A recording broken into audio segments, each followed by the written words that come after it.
Olá pessoal, eu sou a Carla. Olá pessoal, eu sou o Henrique. E esse é o Conta aí Jovem. No episódio de hoje a gente vai falar sobre contabilidade pública. O que é a contabilidade pública, qual sua importância para a administração pública e o que fazer se você quiser seguir na área pública, né, depois de se formar.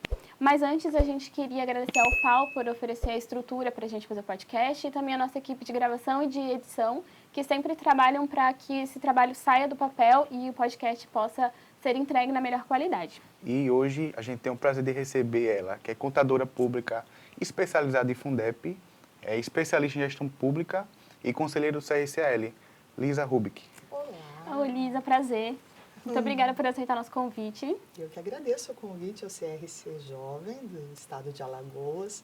Muito obrigada pela oportunidade de estar aqui e estar contribuindo com vocês. Você pode se apresentar para a gente, falar um pouco sobre você, sobre a sua carreira? É fácil, né? É fácil, são só 4 ou 5 anos já. Só isso, né? Bem então, pouquinho. É coisa pouca, né? Mas, na verdade, a contabilidade ela aconteceu porque eu estagiava num escritório. E aí, nessa oportunidade, o meu chefe falou, por que você não segue na carreira? E assim fiz, né? Segui com os estudos, depois disso trabalhei em escritórios. E aí, um tempo depois, deixei a contabilidade meio de lado, assim, como prioridade, trabalhando em concessionária de veículos, e aí retomei dentro das concessionárias. Na contabilidade? Na contabilidade. E aí, até então, lá por 2010, eu fui convidada a fazer um concurso público, passei, sou contadora pública, hoje eu tenho a minha empresa, que trabalha com a contabilidade pública e a gestão pública também. E tem um curso, né, o CIOP Descomplicado, pela plataforma do Instagram. Muito bom, currículo e tanto, né? Demais. E bom, então, como o nosso tema principal aqui é falar sobre contabilidade pública, a gente tem um ícone da contabilidade pública aqui, a gente poderia começar falando o que é contabilidade pública, né, para o pessoal que está nos ouvindo e qual a importância da contabilidade pública para a administração pública. Bom, dentro da ideia do que é contabilidade pública, ela não se difere da outra contabilidade, porque é uma ciência social. E a ciência, ela é a mesma para todos os universos. Como que ela se destaca para a administração pública? Se você olhar hoje os portais de transparência dos municípios, do Estado, da União, basicamente os dados que compõem estes portais são dados da contabilidade. A gente tem a possibilidade de olhar através destes números como que anda a sua realidade local, o seu município, o seu bairro, ele é setorizado e a gente tem como fracionar dentro da contabilidade cada segmento, educação, saúde, assistência. Então, a contabilidade ela é importante dentro da administração pública por isso. Sim, sim. É verdade. E até assim, todo esse trâmite, né, que a pessoa vai... quem é responsável pela contabilidade pública de estar organizando esse orçamento, colocando esse orçamento em empenho, em liquidação, para depois houver o pagamento, né? Então, todo esse trâmite tem que ser bem amarrado, porque, afinal das contas, a gente está mexendo com o dinheiro público, né? Tem.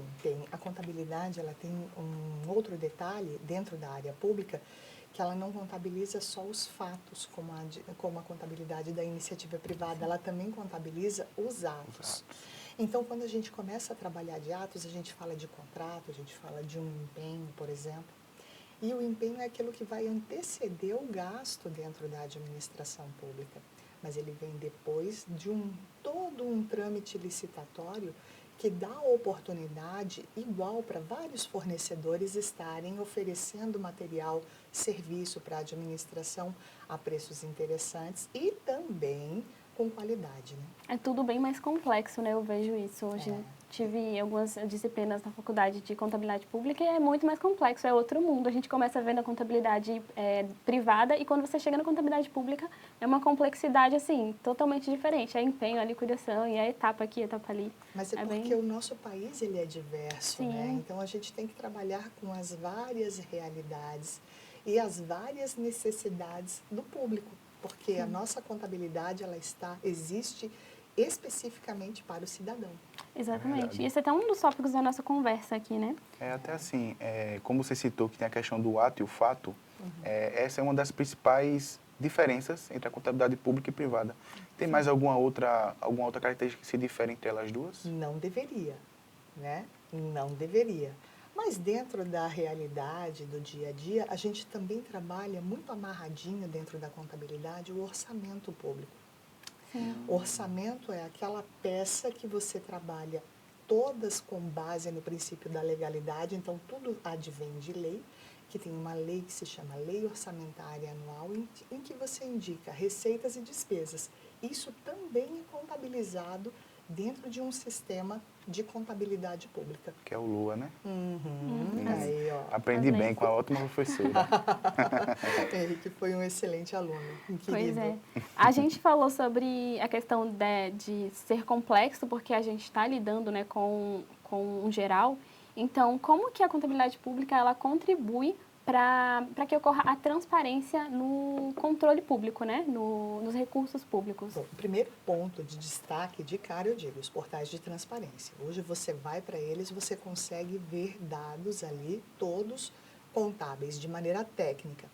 Mas ela consegue ir um pouco mais adiante quando você pega um contador e faz destes dados, débito, crédito, da maneira técnica como a gente utiliza no dia a dia, ele consegue transferir isso para uma cartilha. E aí o cidadão consegue ler com mais facilidade. E existem inúmeros exemplos no nosso estado, nos municípios, que você consegue olhar para o portal e dá a impressão que você está lendo uma cartilha e, na verdade, são dados contábeis específicos, né? Números, índices e por aí afora. Tem várias planilhas, Sim. vários gráficos, é só você saber procurar lá dentro. E essa questão da transparência é muito importante, né? Algo que acredito que a população não tem não sabe que existem esses portais da transparência. Pode falar um pouco pra gente sobre esses portais, né? Como que eles funcionam, como que eles podem ser encontrados? Se você quiser alguma informação dentro dos portais. São exigências, né? São exigências com base na Lei de Acesso à Informação, ela é de 2011, mas ela advém de uma lei um pouquinho mais antiga, que eu acho que a gente até vai falar hoje durante essa entrevista. Mas a ideia é que ela advém da Lei de Responsabilidade Fiscal. Sim, Né? Então, esta exigência, ela está vinculada a sites, você pode estar trabalhando a transparência. A transparência é diferente de publicidade, por exemplo. Quando você trabalha publicidade, você vai para o Diário Oficial e coloca a notícia estática ali. Quando você está trabalhando a transparência, como eu falei, muitas das vezes isso está nos sites, você vai colocando ela de uma maneira dinâmica, em que você coloca um relatório que puxa outra informação, que vai em outra informação.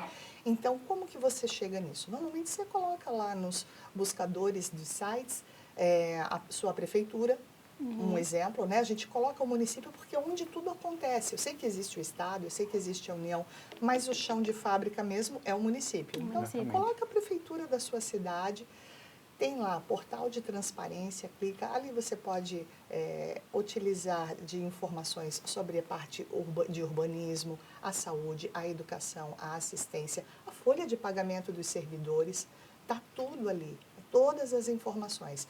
E, normalmente, quem abastece estes sites são os dados da contabilidade. A contabilidade, que é aquele princípio, né, é um princípio da contabilidade pública, que um deles é a transparência, né? E a publicidade. Legalidade, E os pessoalidade, sites. moralidade, publicidade e eficiência. Eu até Eita, fazia... a veia da professora falando Tive aqui. prova disso na faculdade. Mas aí, o portal da transparência está ligado justamente a esses princípios da contabilidade, né? Que é a base. E sobre o orçamento público, ele difere com a execução orçamentária? Sim, ela é a fase que antecede. Se a gente fosse olhar as fases, e aí eu coloco da despesa, tá? Primeiro é o orçamento, que fala de receita e despesa, mas é a primeira fase. E o que é esse orçamento? É você chegar para o povo, como o povo todo não consegue falar de uma vez, ele elege representantes e a gente tem ali o poder legislativo. Gera-se a lei. Desta lei diz, eu pretendo receber tanto neste ano e eu vou gastar desta forma. Aí começa o processo licitatório em que vários fornecedores vencem as suas possibilidades de oferecer produtos e serviços. Aí vem o empenho, e aí eu estou falando de execução. Quando eu falei até aqui de orçamento, eu falei de planejamento. Na parte de execução, eu começo a pegar o empenho, que é o quê? Pegar lá um pedacinho dessa LOA e fala assim, ó, essa parte aqui que está vinculada a investimento, eu vou construir uma ponte, coloco no empenho. Quem é que vai construir? É o CNPJ, vencedor da licitação, a empresa tal. Coloco lá no empenho. Quanto que vai dar? X. Quanto que vai acontecer aí de medições desta obra? Está tudo ali no empenho. Depois vem a liquidação, quando o fornecedor entrega para você toda a mercadoria ou serviço, e por último o pagamento, onde todo mundo fica feliz, né? As famosas fases, né, da Da despesa despesa. pública. Apresentei até um trabalho sobre isso na faculdade recentemente. Bom, e de que forma a contabilidade pública ela pode melhorar a prestação de contas ao cidadão? Justamente o que a gente acabou de falar, né? Os plataformas digitais. Ela começa, primeiro, diagnosticando o problema, se houver, tá? É através dela que a gente consegue ver se tem um gasto excessivo em uma máquina. É com ela que a gente consegue aferir se tem um subfaturamento, um superfaturamento num produto. Nesse momento, ela começa a registrar o fato exatamente como aconteceu. Essa é a função do contador. Não é deixar um registro menor ou maior, ou chegar para o gestor e citar, olha, esse produto está fora do que está no processo licitatório. Não. A função do contador é registrar o fato como ele acontece. A partir daí, ele consegue formular relatórios e aí sim ele vai para o gestor e fala, este é o diagnóstico do teu movimento, para que ele possa ser um auxiliar na tomada de decisões. E então, como consequência disso, o fato como foi registrado, ele é posto nos portais, ele é posto de outras formas nas redes sociais para que o cidadão possa ver e então falar com o gestor, olha, eu concordo com isso, seria possível melhorar aqui ou acolá, mas a gente fala isso do cidadão e não para por aí, porque os órgãos fiscalizadores, né, os órgãos de controle, eles também se valem destes portais como uma primeira referência nas buscas para achar correções, boas práticas e copiar, colocar em outros municípios e também para avaliar, diagnosticar mudanças, melhorias que possam ser feitas. E com relação ao orçamento participativo, a gente sabe, primeiro acho interessante a gente falar o que é orçamento participativo, né, para quem não conhece, e depois a gente pode falar sobre a aplicação do orçamento participativo em Maceió. Certo. E acho que está voltado, né, isso à contabilidade pública. Então, falei para vocês, contigo não, né, Carla, que você dá o FAO, mas eu lecionei para o Henrique. Então, falar de orçamento participativo para mim é uma paixão.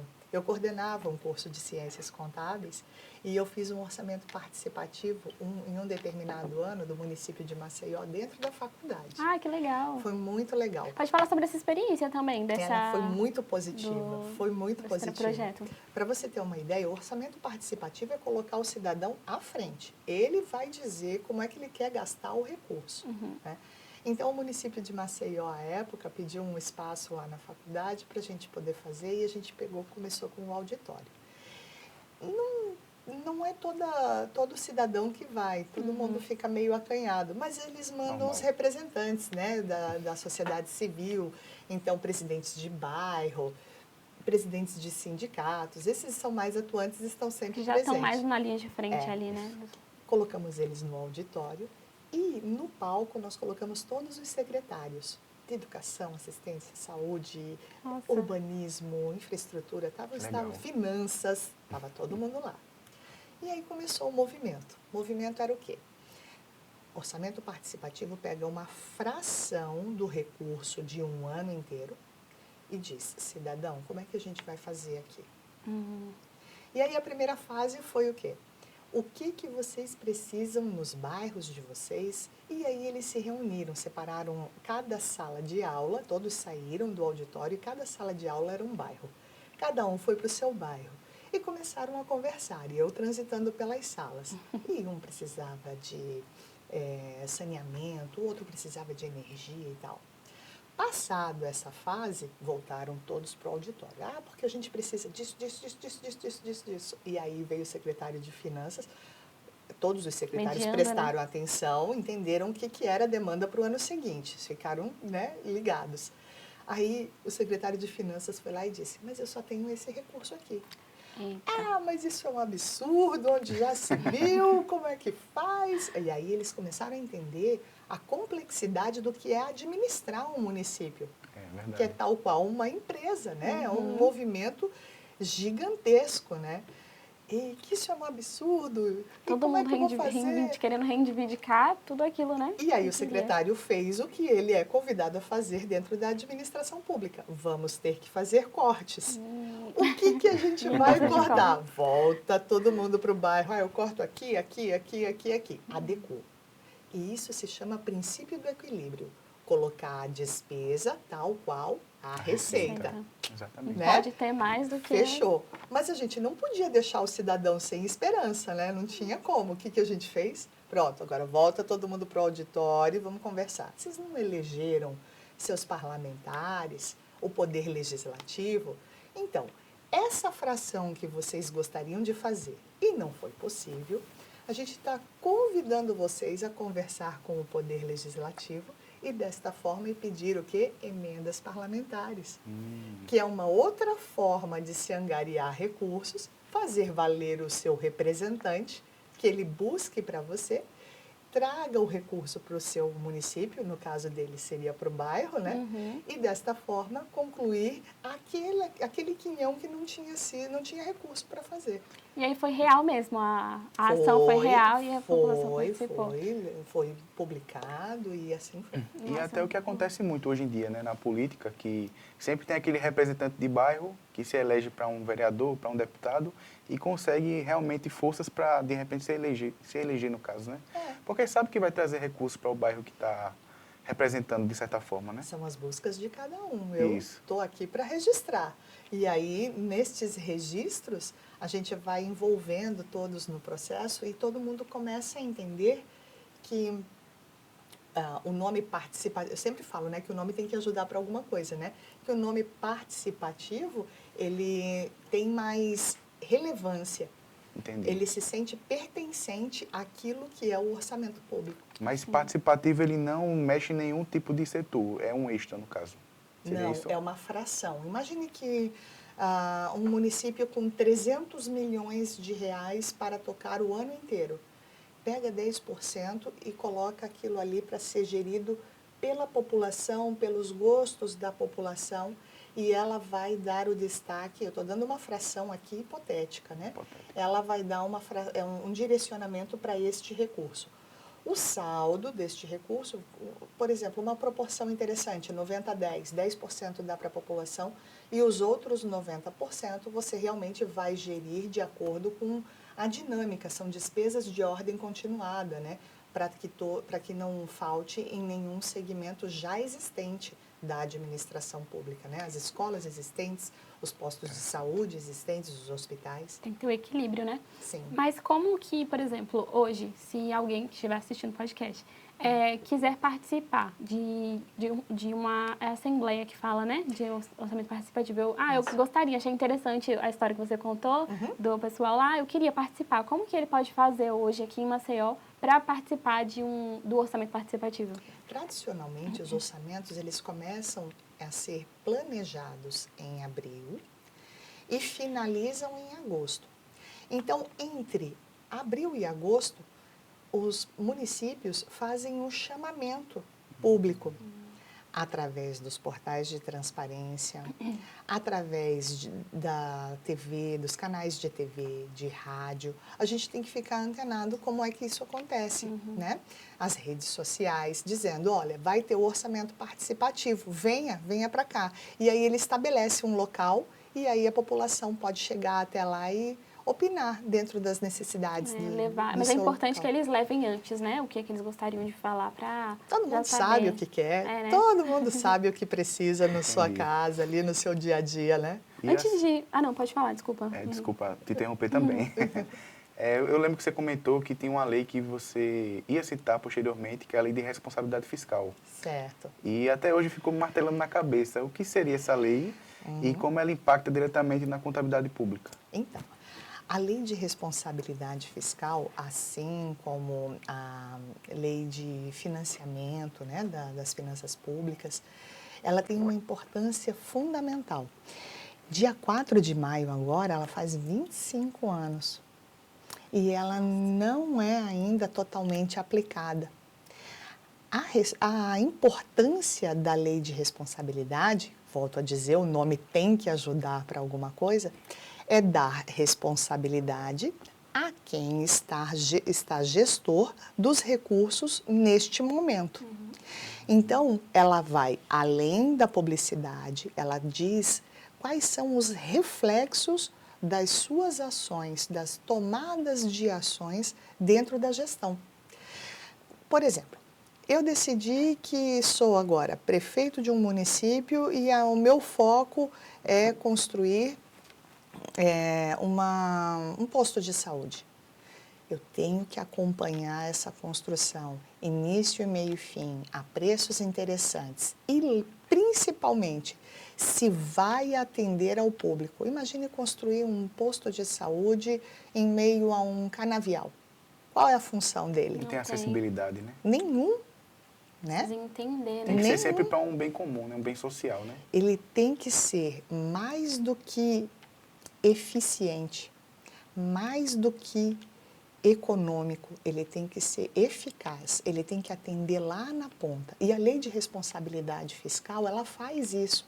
Ela vai através de relatórios contábeis, e aí a gente tem relatório resumido da execução orçamentária, relatório de gestão fiscal, analisar se tudo aquilo que foi planejado lá nas peças orçamentárias, plano plurianual, lei de diretrizes orçamentárias, lei orçamentária anual, nestas peças ele faz valer se está sendo eficaz. Tudo aquilo que se planejou, se está acontecendo lá na ponta.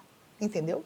Sim. Entendi. Essa é a Ficou muito claro. importância. A gente falou sobre lei de responsabilidade fiscal, sobre orçamento participativo, mas eu queria que você falasse um pouco também sobre o plano diretório, né? Teve até ano passado uma ação do plano diretório, né? Que abriu para o pessoal também. Plano diretor. Plano diretor, isso. Exatamente. Pronto, então a gente pode falar um pouco sobre o plano diretor, sobre a ação dele aqui em Maceió também?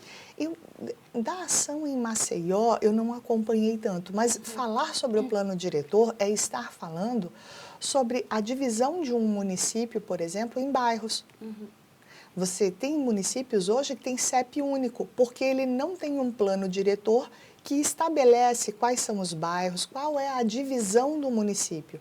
E qual é a função disso? Uma vez que você criou bairros, você tem como criar lotes, casas, escrituras e IPTU, um exemplo. Sim, verdade. Né? IPTU gera o quê? A arrecadação. Arrecadação para a prefeitura. A arrecadação da prefeitura reverte o quê? Em recursos para educação, saúde, assistência e os demais, cultura, lazer, esporte.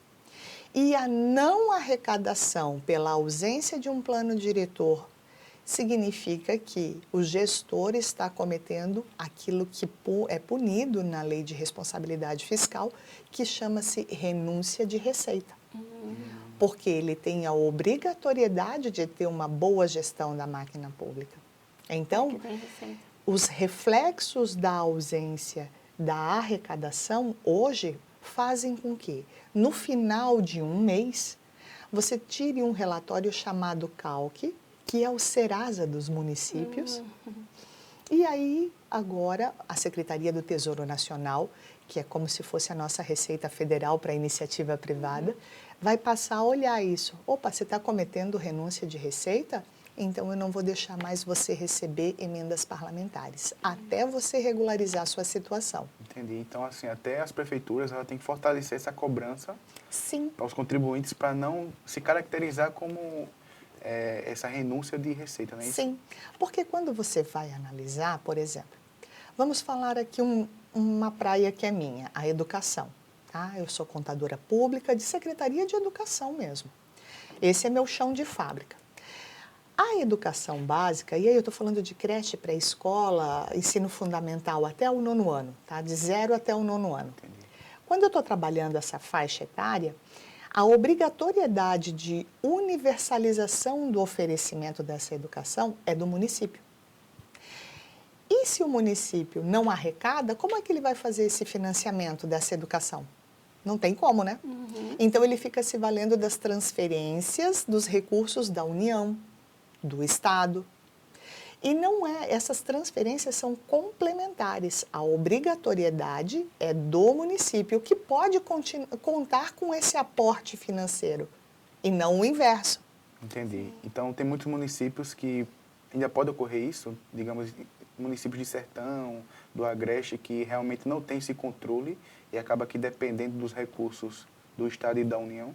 Sim, acontece muito, é muito comum. Muito comum. Mas, no momento em que eles começarem a regularizar alguns pontos, o plano diretor, você viu que o fio que eu puxei da palavra, do Sim. contexto plano diretor, esse é um dos fios que o município pode começar a regularizar para que possa fazer suas escrituras, para que possa cobrar seus impostos. É bem importante, né? Sim. Bom, e como que a contabilidade pública ela se adapta às constantes mudanças nas políticas fiscais e essas normativas nacionais? As leis, né, mudando o tempo todo. Então, embora a gente esteja falando de uma ciência social com técnica própria, nós temos o princípio da legalidade. Então, um contador público, antes dele ser contador, ele é um servidor público. E ele tem que se adequar a toda a dinâmica do que o seu contexto ali, o município, estado ou união, solicitam. Estas solicitações, elas precisam se valer do princípio da legalidade, então são por leis. E estas leis, elas podem oscilar para nós, para que nós não fujamos da nossa técnica apenas em forma de relatórios. Estes relatórios, normalmente, eles estão também na lei de responsabilidade fiscal, eles trabalham, primeiro, o orçamento, e depois eles trabalham o resultado dessa aplicabilidade, que se chama execução. Então, tudo tem uma sequência lógica, e a gente vai se adaptando, sem se distanciar da técnica, a novas nuances de forma de demonstrar estes dados. Mas o objetivo não é mostrar números. Eu sempre falo, a contabilidade pública trabalha com números que contam. É isso que a contabilidade pública faz. Eu preciso fazer com que o cidadão entenda, porque senão todos teriam que fazer contabilidade, o que eu acharia ótimo, diga-se de passagem, né? Eu sou fãzona da minha profissão, mas eu preciso reverter estes dados em números acessíveis à população. Então, como que eu posso me aproximar? Transformando esses números em cartilhas e por aí afora. Mas eu estou sempre adequada à nova legislação, que me pede novas formas de demonstrar. Sim, como toda contabilidade, né? Acho que tanto a pública como a privada precisa estar sempre embasado. Rapaz, e a gente vai sair daqui como uma aula, né? Sim. Porque foi muito conhecimento adquirido. Não, eu percebi que a gente falou sobre todos os princípios da contabilidade pública. Sim. Cada pergunta levou um princípio, né? A gente princípio. agora acabou de falar do princípio da legalidade. Depois a gente estava falando do princípio da publicidade. Muito interessante. E é muito gostoso falar. Eu sou apaixonada pela profissão porque eu realmente consigo trabalhar para o consumidor final, efetivamente, mas não como um interessado numa aquisição, mas sim nele como cidadão. Então, é um olhar bastante humanitário. Sim. E isso me agrada bastante. É bem bonito mesmo. E assim, eu só queria puxar um gancho para o exame de suficiência. Diga lá. Como a gente viu, tem muitos princípios que a gente conseguiu passar nesse podcast. Então, eu queria assim, que você desse umas dicas para os estudantes que vão fazer a prova agora em abril, não é isso? É abril. Em abril. 6 de abril. O que mais cai na prova sobre contabilidade pública? O que deve ser focado? Se realmente a gente tem que abraçar todo o conteúdo? Não abraça todo o conteúdo, não. Fases da despesa, fases da receita, superávites, déficits. Vocês sabem por que chama superávit e déficit? Não. Por quê? Deveria, né? A gente deveria, né? Calma, tá tudo certo. Se você for analisar, dentro da iniciativa privada a gente fala em lucro e prejuízo, né? Isso. Mas nós, na atividade pública, a gente vende, a gente compra alguma coisa efetivamente? Não. A gente pode até fazer, olha só como o verbo muda, né? A gente faz leilão, né? Porque nós não objetivamos lucros, a gente objetiva uma melhor distribuição do recurso. Então, por isso que a gente tem déficit dessa distribuição ou superávit, porque a gente não comprou e vendeu nada para revenda, entendeu? São esses termos, eles estão direcionados para esta situação, para que vocês estudem para a prova, entendendo que esse recurso, ele não para por ali. Se eu tiver um superávit, sobrou o recurso, no ano que vem eu tenho uma outra forma de gastar. Não posso gastar da mesma forma como eu arrecadei nesse ano. No ano subsequente eu tenho que entender como é que esse recurso será gasto. Se será gasto por um empenho com uma nova fonte de recurso, ou se ele será gasto através de um restos a pagar, que é outro instituto legal de se estudar para o exame de suficiência. Mas é mais ou menos por aí. Fases da despesa, fases da receita, créditos adicionais, restos a pagar, superávit e déficit é a dica de Já sempre. vou pegar a dica também, que eu vou fazer essa prova agora em abril. Adoro, vai passar. E até tem que usar esse recurso para reinvestir, né? De certa Sim. forma. Não é que nem uma empresa privada que você tem o lucro e distribui para os sócios. Sim. Então tem que estar sempre destinando esse recurso para algum determinado fim.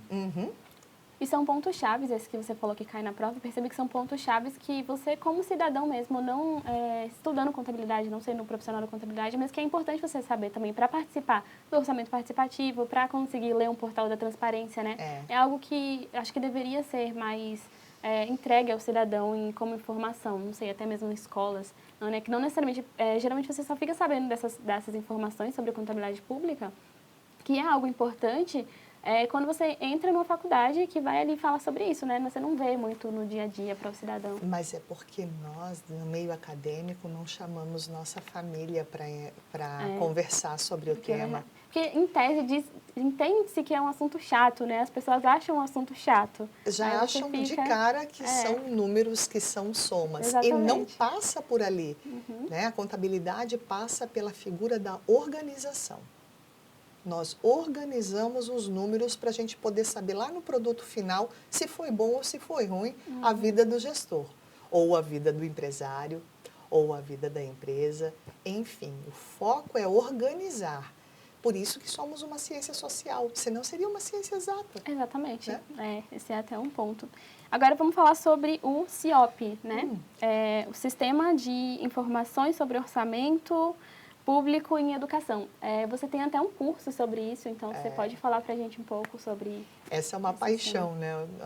O CIOP é uma paixão antiga, né? Tem um namoro antigo que virou um curso chamado CIOP Descomplicado nas redes sociais.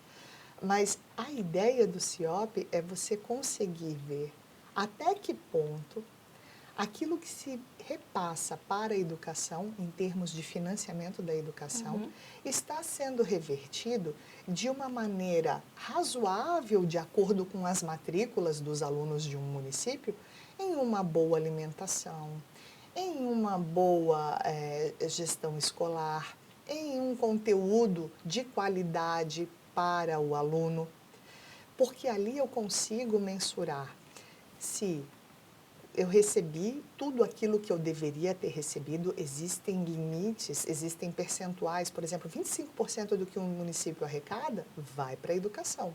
Então é um percentual alto, é 1/4 do orçamento do município. Mas também a gente tem que entender que a educação é o braço maior dentro do município, porque eu tenho uma escola em cada bairro. Né? Eu tenho professor, eu tenho muita gente, aluno, a comunidade ali, os pais, os professores, é um movimento grande de pessoas. Então, tem que ser 1/4 do orçamento mesmo. E isso é revertido em gastos através de folha de pagamento, né? Material de consumo, serviço de terceiro de uma pessoa jurídica, de uma pessoa física, material permanente, né? Então, quando você olha para o CIOP, você olha toda essa linha do tempo. São informações do orçamento, ou seja, exige planejamento, e informações da execução, ou seja, do financeiro. E, ao final, eu vejo se esses índices foram concluídos ou não, ou se gerou déficit ou superávit. E você vê como a contabilidade pública é importante, né, na nossa política. Porque a gente vê que essa organização nos permite assim um reinvestimento até na própria cidade. Não levantando o lado político, mas a gente vê que vem ampliando pistas, vem reformando praças. Então, isso é possível quando há uma organização pública bem forte no Estado, na prefeitura. E uma Não é isso? participação também, né, Uma participação. das pessoas. Da coletividade. Legal quando a gente fala de concurso público, por exemplo, que é uma das portas em que o contador público pode entrar. Existem cargos comissionados, existem várias formas, né? Mas é muito legal quando o contador que faz a contabilidade do ente, ele é morador desta cidade, porque ele consegue também colaborar como cidadão, como servidor aos seus pares, os outros cidadãos, e também ele consegue colaborar com a sua técnica. Isso é muito legal. Ele consegue muito bom. ver, né, ali Muito o legal. que ele está fazendo na realidade, né? Colocar um exatamente. Um viés que o CIOP faz é demonstrar efetivamente se o transporte está cobrindo todas as rotas. Importantíssimo esse assunto de transporte. Daria um podcast só para falar sobre isso. Se o transporte cobre todas as rotas, se a merenda passa por fatores nutricionais, porque hoje vai além, né? A merenda ela não é só alimentar, ela é nutrir também, porque quando eu trabalho o CIOP na sua complexidade, eu tenho condições de ver se o município consegue, através da educação, inibir acessos à saúde, porque está bem alimentado, inibir acessos à criminalidade, se o esporte está sendo bem atendido dentro das aulas de educação física ou extensão, se tem um ensino de maneira integral ou parcial, se atende ao perímetro urbano, rural, quilombola, tudo isso Uma está visão no geral, CIOP. né? E tudo isso, assim, você acaba que dando oportunidade, né? Seja na educação, seja na saúde. Então, você tem uma população que consegue usufruir dos serviços do Estado, da prefeitura, de certa forma. E se as pessoas quiserem fazer esse curso que você tem, como que elas podem encontrar, né? Te encontrar para chegar nesse curso? Então, são várias plataformas, né? Uma plataforma é o Instagram, através do @Lisa_Rubik. A outra plataforma é o canal do YouTube, Lisa Rubik também. E aí, a partir daí, Face, Pinterest, TikTok, tudo vai aparecendo. E a gente também citou na sua apresentação que você é conselheira do CRCAL. Pois é. Gostaria de falar um pouco sobre sua experiência no conselho, como você consegue contribuir para a classe. O conselho é uma outra paixão. Dentro do conselho, assim como vocês participam de uma comissão, eu também participo de outras duas e uma câmara. Lá nós temos a Câmara do Controle Interno. Minha função dentro da Câmara do Controle Interno é olhar os números do CRC, se eles estão sendo bem empregados de acordo com a arrecadação que nós fazemos através das anuidades. Assunto. Então é um assunto polêmico, né? Que todos questionam. A gente falou né? até sobre isso no episódio anterior, que a gente falou com a Adriana. Aí ela até falou sobre isso, porque o pessoal pergunta, por que eu tenho que pagar anuidade e tal? Isso. Então teve muito esse tópico. Então, é para verificar se você está atuando de acordo com a técnica, se não tem ninguém atuando sem o registro. Né? Atuar sem o registro também pode incorrer em crime. Então, existem alguns pré-requisitos, né, que a gente tem que, além do código de ética, que a gente tem que respeitar. Saindo da Câmara de Controle Interno, aí a minha paixão é a Comissão de Contabilidade aplicada ao setor público. Com certeza. Já fui coordenadora também, mas hoje nós somos coordenados pela Contadora Pública de Maceió, a Marília. E é fantástico ser gerido por ela, porque a gente está avançando. Ano passado trouxemos um congresso internacional de contabilidade pública através da porta do CRC e o Tribunal de Contas do Estado de Alagoas. Nossa. Muito importante foi um evento para 1000 pessoas e veio gente de todo o país. Então, essa é o reflexo do trabalho de um conselheiro também, a parte de capacitação, além do de controle. E, por último, eu participo da Comissão da Mulher, em que, em alguns momentos, eu posso estar colaborando de alguma forma com relação ao empreendedorismo, visto que eu tenho uma empresa de contabilidade aplicada ao setor público, sobre as expertises, os cases de sucesso, como que a gente pode empreender. Nossa, fantástico. Fantástico. Bom, e para finalizar, agora que a gente já falou muito sobre contabilidade pública, a gente já passou por várias áreas, quem tiver interessado, por exemplo, digamos que alguém que esteja assistindo estuda contabilidade, né, está na faculdade e gostaria de seguir na área da contabilidade pública, né, para passar por todos os estudos que a gente falou. Mas a faculdade, eu acho que, não sei se em todos os cursos, mas com a minha experiência, a gente não, no curso que eu faço, na faculdade que eu faço, não temos tanta visão da contabilidade pública na faculdade, né? São muitas disciplinas que a gente tem em vários períodos e contabilidade pública é 2, 3. Eu acredito que sejam 2 para contabilidade e uma que eu estou vendo até agora, que é a auditoria pública. Então, você não tem na faculdade essa visão. E aí, se você gosta da área, né? Gosta da contabilidade pública e gostaria de seguir na área, o que ele deve fazer? Quais são os passos que ele deve fazer para chegar nessa posição de trabalhar com contabilidade pública? Primeiro, eu vou dizer que esse aluno é um crânio, né? É um gênio. Ele escolheu O preferido, né? Vai ser o favorito. o mais amado. Eu estou vendo os olhos brilhando aqui da Carla. É o mais amado, é o queridinho do país, né? É um profissional escasso no mercado, porque nós também não temos tantos clientes, o nosso número de clientes ele é limitado, né? Que dentro do país a gente até sabe quais são os nossos entes federados todos, né? Mas nós não precisamos de um contador só em cada ente federado, né? Dentro de cada ente federado você pode de cara ter no município o contador da saúde, da assistência. Seria um para cada Isso. setor. Então, você tem o contador da controladoria interna. Então, você pode ter vários profissionais da contabilidade. A gente sabe que a contabilidade ela é dinâmica. Então, ela pode atender a vários setores. Olha que fantástico se a gente tiver um secretário de finanças contador. Por quê? Porque ele vai receber relatórios do contador e ele vai saber interpretar, ele vai saber ler aquilo. Isso. Olha que interessante se a gente tiver um prefeito ou uma prefeita contadora. Nossa, ia ser... Essa é a beleza da contabilidade, né? Eu acho que ela você é consegue versátil, interpretar. ela é muito fantástica. Então, os canais de entrada são concurso público, cargo comissionado, ou você ter o seu escritório de contabilidade aplicado ao setor público em que você preste consultorias aos colegas. Que é o que você tem no caso, né, hoje. Exatamente. Então, o que a gente presta consultoria, a gente está ali colaborando com o contador para que ele compreenda que recurso eu vou utilizar num gasto, né?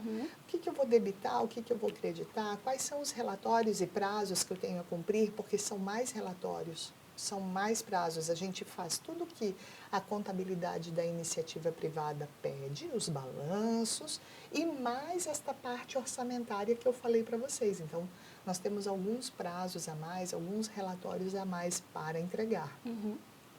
Então, as portas de entrada são essas. E o aluno ele tem que começar a olhar para o curso com uma forma mais abrangente. Por exemplo, compõe contabilidade pública, direito administrativo. Verdade. Tivemos essa disciplina também. Nas faculdades, gestão pública deve haver também dentro do curso. A própria contabilidade pública, direito público e privado, tudo isso compõe. Contabilidade sendo uma ciência social, você tem que ter conteúdo do todo, porque você está ali para servir e o cidadão ele vai ter que se valer de tudo isso. Começar a ter essa visão ainda dentro da faculdade, Macro. né? Buscar. A faculdade é vitrine. É um momento em que você está ali para abrir espaço, abrir a visão para trabalhar com o todo. Então, esse é o momento. E começar um estágio também, né? Dá para tentar procurar um estágio ali ainda dentro do setor público mesmo. Tranquilamente. Dentro do setor público nós temos os tribunais de contas, as controladorias gerais do Estado e da União. Nós temos as prefeituras, o governo do Estado, os escritórios de contabilidade que prestam consultorias. É um universo muito vasto de possibilidades. Eu achei interessante essa parte do escritório, eu não conhecia, não sabia. Não, são vários. E até assim, no último episódio, a Raíssa, que é coordenadora do CRC Jovem, ela citou brevemente que há uma pretensão do Conselho de visita às escolas para instruir a contabilidade já nas escolas. Como seria interessante que a gestão pública se tornasse um assunto permanente nas escolas? Não é?